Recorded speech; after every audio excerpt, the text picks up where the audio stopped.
आज मैं आपको परिमाप किसे कहते हैं और विभिन्न आकृतियों का परिमाप कैसे निकालते हैं ये बताऊंगा।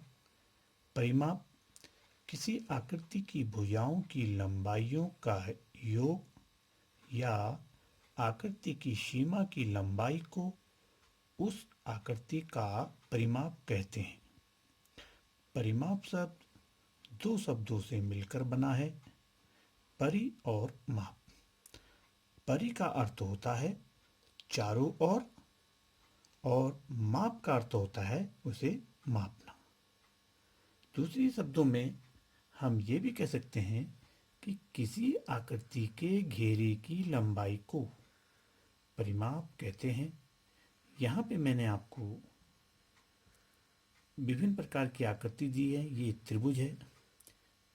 जैसे त्रिभुज का परिमाप निकालना हो तो त्रिभुज में तीन भुजाएं होती हैं और तीनों भुजाओं के योग को त्रिभुज का परिमाप कहते हैं। जैसे इसमें ए सी भुजा दी है 4 सेमी, ए बी दी है 5 सेमी और बी सी भुजा दी है 7 सेमी। हमें इसका परिमाप निकालने के लिए इन तीनों भुजाओं को जोड़ना होगा। जैसे ए सी दी है हमको 4 सेमी, धन ए बी दी है हमको 5 सेमी, धन और बी सी दी है हमें 7 सेमी। तो इसका जो परिमाप होगा हम इन तीनों भुजाओं को जोड़ देंगे। 4 और 5 9 और 9 और 7 16 सेमी। ये यानी कि ये जो त्रिभुज है इस त्रिभुज का परिमाप 16 सेंटीमीटर हो जाएगा। इसकी तीनों भुजाओं की लंबाई का योग 16 सेंटीमीटर है। परिमाप को हम एक डोरी के माध्यम से भी मैं आपको बताना चाहूँगा कि परिमाप किसी भी आकृति की भुजाओं की लंबाई का योग होता है। जैसे इसमें ए सी दी है 4 सेंटीमीटर, ये देखिए ये 4 सेंटीमीटर हमने नापा। इसके बाद ए बी दी है 5 सेंटीमीटर, ये हमने 5 सेंटीमीटर ये नापा। इसके बाद बी सी दी है हमें 7 सेंटीमीटर और ये हमने इसको 7 सेंटीमीटर का नाप दिया। अब टोटल इस लंबाई को यदि हम नापेंगे तो ये हमारी इस त्रिभुज का परिमाप कहलाया जाएगा। जैसे ये हमारा ठीक 16 सेंटीमीटर निकला। इसी प्रकार से ये हमें आयत दिया गया है। आयत का परिमाप, आयत में 4 भुजा होती है और चारों भुजाओं का योग आयत का परिमाप कहलाया जाएगा। जैसे इसकी लंबाई 7 सेंटीमीटर, चौड़ाई 4 सेंटीमीटर, तो ये लंबाई भी 7 सेमी होगी और ये चौड़ाई भी 4 सेमी होगी। तो इसका परिमाप 7 सेमी धन 4 सेमी धन 7 सेमी धन 4 सेमी, 4 बराबर। इनको हम चारों भुजाओं की लंबाई को जोड़ेंगे। 7 और 4 11, 11 और 7 18 और 18 और 4 22। यानी इस आयत का परिमाप 22 सेंटीमीटर होगा। इसी प्रकार से हमें ये वर्ग दिया है और वर्ग की एक भुजा 7 सेमी है। वर्ग की विशेषता है कि वर्ग की चारों भुजाएं आपस में बराबर होती है। एक भुजा 7 सेंटीमीटर है तो दूसरी भी 7 सेमी होगी, तीसरी भी 7 सेमी होगी और चौथी भुजा भी 7 सेमी होगी। तो इस वर्ग की चारों भुजाओं का योग इसका परिमाप होगा। जैसे एक भुजा 7 सेमी धन दूसरी 7 सेमी धन तीसरी 7 सेमी और धन चौथी 7 सेमी बराबर। इनको जोड़ देंगे 7 चौको 28। ये जो परिमाप होगा 28 सेंटीमीटर होगा।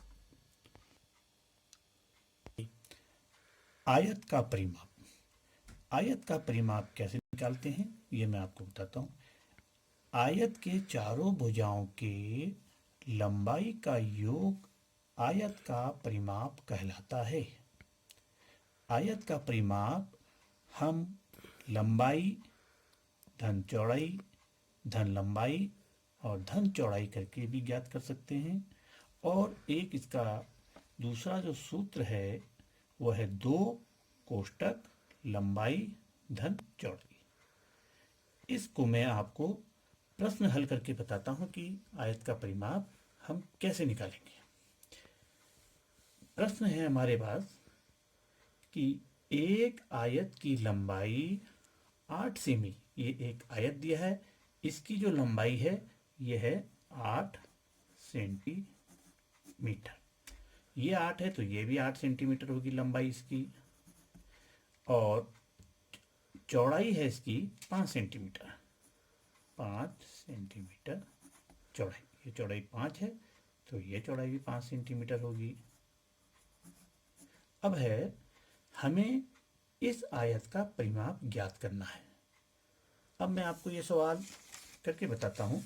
ये हम पे क्वेश्चन है तो इसका आंसर 1 कि आयत की लंबाई, आयत की लंबाई बराबर दी है हमको 8 सेमी। आयत की चौड़ाई दी है हमें इसमें 5 सेमी। आयत की चौड़ाई बराबर दी है हमको 5 सेमी। निकालना है हमें आयत का परिमाप। आयत का परिमाप, इसका जो सूत्र है वो है 2 कोष्टक लंबाई धन चौड़ाई। अब देखिए ये हो गया हमारा 2 ब्रैकेट, लंबाई दी है हमको 8 सेंटीमीटर धन चौड़ाई दी है हमें 5 सेंटीमीटर। अब हमारा 2 गुणा लंबाई और चौड़ाई को हम जोड़ देंगे, धन है 8 और 5 13 सेंटीमीटर बराबर 2 को हम 13 से गुणा कर देंगे तो 13 दूनी 26 सेंटीमीटर। ये हमारा इस आयत का परिमाप निकला। यहाँ पे जो ये सूत्र हमारा है कि किसी भी आयत में 2 लंबाई होती है और 2 चौड़ाई होती है, तो यहाँ पे जो फॉर्मूला हमारा है कि लंबाई धन चौड़ाई, यहाँ पे हमने एक लंबाई और एक चौड़ाई को जोड़ा, और आयत में 2 लंबाई और 2 चौड़ाई होती है, इसलिए एक लंबाई और एक चौड़ाई के जोड़ को हम 2 से गुणा कर देंगे तो हमारा आयत का परिमाप निकल जाएगा। दूसरा सवाल हमारे पास है, एक आयताकार खेत की लंबाई 45 मीटर चौड़ाई 25 मीटर है, तो खेत का परिमाप क्या होगा। इसको भी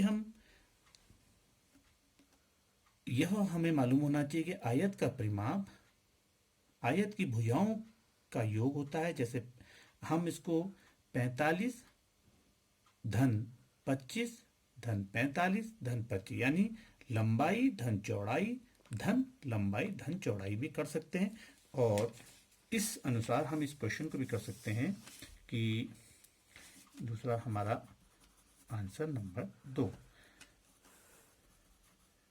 आयत की लंबाई हमको कितनी दी गई है, लंबाई दी है हमें 45 मीटर।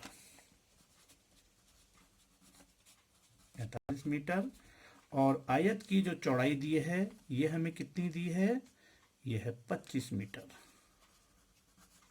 25 मीटर। और आयत का परिमाप का जो सूत्र है ये हमें याद होना चाहिए। आयत का परिमाप कैसे निकालते हैं, 2 कोष्टक लंबाई धन चौड़ाई। तो 2 कोष्टक लंबाई है हमारे पे 45 मीटर धन चौड़ाई है हम पे 25 मीटर। अब हम इसको 2 गुणा लंबाई और चौड़ाई को जोड़ेंगे तो 45 में 25 को जोड़ के ये हमारा आया 70 मीटर। 2 को 70 से गुणा करेंगे, ये आ जाएगा हमारा 140 मीटर। आयत का जो परिमाप हमारा आएगा वो आएगा 140 मीटर। वर्ग का परिमाप, वर्ग का परिमाप उसकी भुजा का 4 गुना होता है। वर्ग का परिमाप निकालने का जो सूत्र होता है वह है 4 गुणा भुजा। यानी वर्ग की हमें अगर एक भुजा दी है तो उसका परिमाप निकालने के लिए भुजा की लंबाई को हम 4 से गुणा कर देंगे तो वर्ग का परिमाप निकलता है। जैसे इसे हम सवाल के ये क्वेश्चन है, इसके द्वारा सिद्ध करने की कोशिश करते हैं। जैसे वर्ग की एक भुजा 12 मीटर है, वर्ग का परिमाप क्या होगा। ये हमें एक वर्ग दिया है और इसकी एक भुजा 12 मीटर है, तो हमें इस वर्ग का परिमाप निकालना है। वर्ग की एक भुजा दी है तो वर्ग की विशेषता होती है कि वर्ग की चारों भुजाएं आपस में बराबर होती है। ये भुजा 12 मीटर है तो ये वाली भुजा भी 12 मीटर होगी, ये भुजा भी 12 मीटर होगी और ये भुजा भी 12 मीटर होगी। तो वर्ग का परिमाप मैं सिद्ध करके बताता हूँ। आंसर, वर्ग की एक भुजा बराबर कितनी दी है हमें, 12 मीटर। तो वर्ग का परिमाप का जो सूत्र है, वर्ग का परिमाप बराबर कैसे, 4 गुणा भुजा, यानी 4 गुणा भुजा की लंबाई कितनी दी है, 12 मीटर। 12 मीटर बराबर 12 चक्को 48 मीटर। तो वर्ग का जो परिमाप आएगा वो हमारा 48 मीटर आया। इसी प्रकार से एक दूसरा सवाल और करके मैं आपको बताता हूँ कि वर्गाकार खेत की एक भुजा 6 सेमी है, खेत का परिमाप कितना होगा। तो अगर आपको यह सूत्र याद है तो आप इसका परिमाप, वर्ग की एक भुजा दी है तो वर्ग का परिमाप को भुजा की लंबाई को 4 से गुणा कर देते हैं। जैसे ये क्वेश्चन है तो हम लिखेंगे आंसर, खेत की एक वर्गाकार, खेत की भुजा कितनी दी है, 6 सेमी दी है, 6 सेमी। तो खेत का वर्गाकार, खेत का परिमाप, क्या सूत्र है इसका, इसका सूत्र है 4 गुणा भुजा। तो 4 गुणा भुजा की लंबाई कितनी दी है, 6 सेमी। तो परिमाप कितना हो गया, 4 को 6 से गुणा कर दीजिए, 4 छके 24 सेंटीमीटर। ये हमारा वर्गाकार खेत का परिमाप हो गया। तो कुछ महत्वपूर्ण प्रश्न बताना चाहूँगा जो विभिन्न प्रतियोगी परीक्षाओं में पूछे जाते हैं। प्रश्न है, एक श्यामपट्ट या ब्लैक बोर्ड कितनी जगह घेरता है।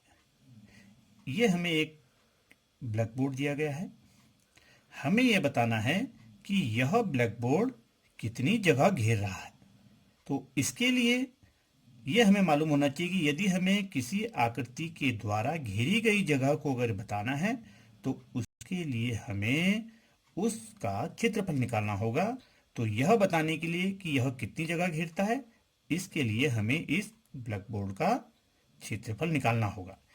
इसी प्रकार से यदि दूसरा प्रश्न हमसे पूछा जाता है कि एक आयताकार फूलों की क्यारी के चारों ओर बाड़ लगाने के लिए आवश्यक तार की लंबाई क्या है। जैसे ये हमारी एक आयताकार फूलों की क्यारी है और हमें इसके चारों ओर एक पाड़ लगानी है और उसके लिए हमें तार की आवश्यकता है। तो इसके लिए हमें क्या करना होगा कि हमें देखिए यहां से लेके यहां तक तार, फिर इतना, फिर इतना, फिर इतना। तो इसके लिए हम क्या करेंगे कि चारों भुजाओं की लंबाई का योग निकालना होगा और चारों भुजाओं की लंबाई का योग निकालने के लिए हमें इसका परिमाप निकालना होगा। यदि इस तरह का सवाल पूछा जाता है तो इस तरह के प्रश्नों को हल करने के लिए हमें परिमाप निकालना होगा।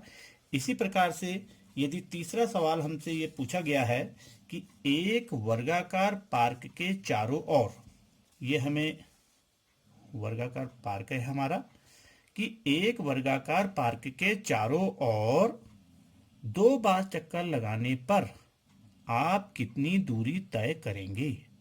देखिए हमें इसके चारों ओर एक चक्कर लगा, यहां से एक चक्कर कब माना जाएगा हमारा कि हम यहां से यहां तक। तो चारों भुजाओं का योग हमें निकालना होगा। इसके लिए हमें इस वर्गाकार पार्क का परिमाप निकालना होगा और परिमाप निकाल के वो एक चक्कर माना जाएगा। अब हमें 2 बार इसका चक्कर लगाना है, तो जो परिमाप आएगा उसे हम 2 से गुणा कर देंगे।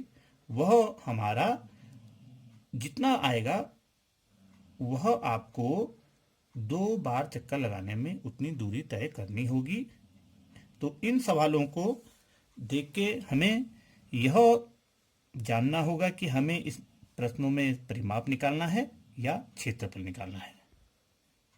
धन्यवाद।